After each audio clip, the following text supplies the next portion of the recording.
Uh, I'm associated with UST from 2013. It's been more than 12 years now.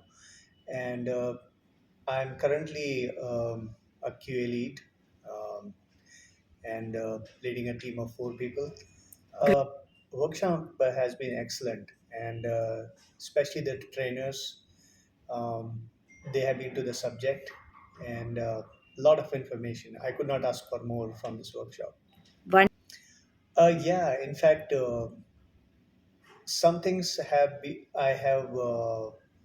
I feel like takeaways would be like putting others first, empowering the people, and empathizing the people also.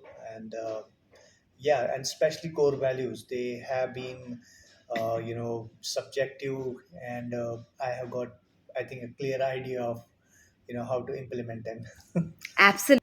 I think practice makes a man perfect. So I'm going to practice it in my at my workplace, in my personal life as well, and bring out the best in me. And as a leader and stepping forward in my life, I would like people to get benefit out of my skills. Thanks so much.